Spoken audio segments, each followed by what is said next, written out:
Hello, everyone. Welcome back to my album review series. Today we are doing an album that I mentioned before in some of my other videos, like my record collection one that I just made, and also my disturbing music videos video. I know it's kind of redundant to say that, but it makes sense. Today, if you didn't see the thumbnail and didn't see the title that just randomly popped up, today this is going to be an album review of Wolf by Tyler, the Creator. Now, if you have been to any store that carries records and they carry rap records, you've most definitely seen this one. And so you would probably think, oh, that's just like such a basic album to get into. The fact that it is everywhere does not mean that it is basic. Okay? Common misconception. I get it. But once you get into this, you will realize that it's crazy. Now, if you haven't read anything about it, it's actually a kind of a concept album, kind of a story album. It is about the main character. You can see him on the back cover, Wolf Haley, played by Tyler, the Creator, who goes to Camp Flognaw, which is reverse Golf Wang, which is a spoonerism of Wolfgang for Odd Future Wolfgang Kill 'Em All. Tyler's original rap supergroup that he was in, but that's more just a detail than part of the story. But Wolf Haley goes to this camp. It's like a summer getaway, and there he meets Sam, who is very crazy. Samuel is very crazy, and also Salem, which is Samuel's girlfriend, who is not crazy. But Samuel is very crazy. I'm saying it, he's a yandere, pretty much. And so, later on in the story, it reveals, how bad he was. He did terrible things in a school I can't even say. It is bad. Not like the albums, though, but the things that he has done as a character, Samuel, are terrible. And so, throughout this album, it's pretty much Wolf and Salem are maybe friends, maybe more. It isn't really clear. But they're trying to escape from Samuel before Samuel does anything terrible to them, because he makes it very clear in some of his songs that he actually does not like Samuel at all. Salem. Wolf does not like Samuel. Samuel does not like Salem.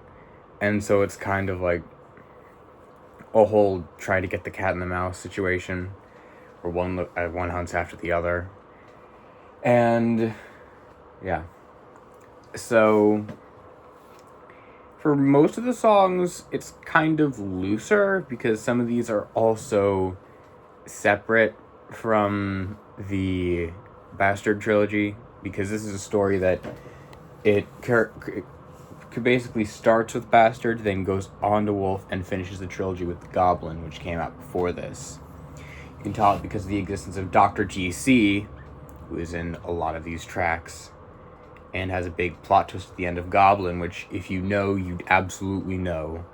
But if you don't, I'm not going to spoil it for you if you want to find it out.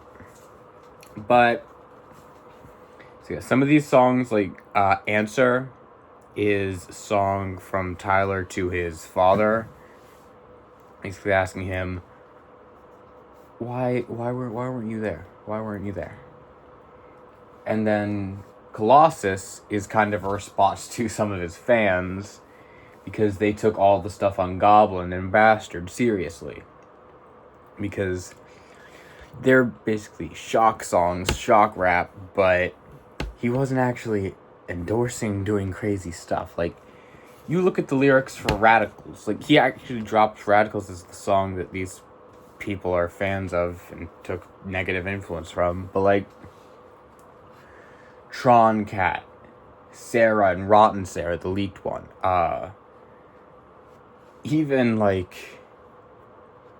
even part of Jamba, which is on this album, but he doesn't mention it. talks about how his fans took all that stuff to heart and started trying to do crazy things in the name of Goblin and Bastard and those albums. And this is kind of a song saying, look, I know after Cherry Bomb, I haven't gone on that full revelation yet that people helped me through. I haven't grown like I did with Flower Boy, even though I didn't really know that yet. But I know that the things I say in my songs have no actual reflection on who I as a person am. And yeah.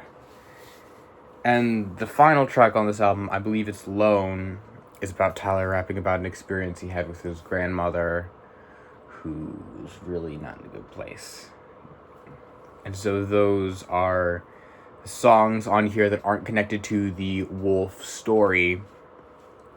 So basically, the actual story takes place through every one of the other tracks. Maybe Somalia is an exception because it's just a song to be there because it's catchy and fun. Just don't look at the lyrics. But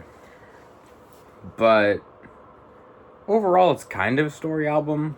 You can listen to the tracks in order and get the story, but you could also listen to them out of order individually, and only there would only be some moments that would be kind of weird, like the one at the end of this. I forgot which track, but there's a part where there's gunshots heard, and he's just going, "Samuel's here," and if you don't understand the Wolf story, that would catch you off guard. But it's pretty much the story, too. And so this whole album is definitely really good. I'm glad that it's publicly available, because if you like rap music, I would give it a listen. It's got the fast, upbeat moments. It's got the songs that are slower but calm, slower but sad too, like Answer and Lone. But yeah, it's basically a special edition in and of itself, because it's original vinyl wasn't a gatefold.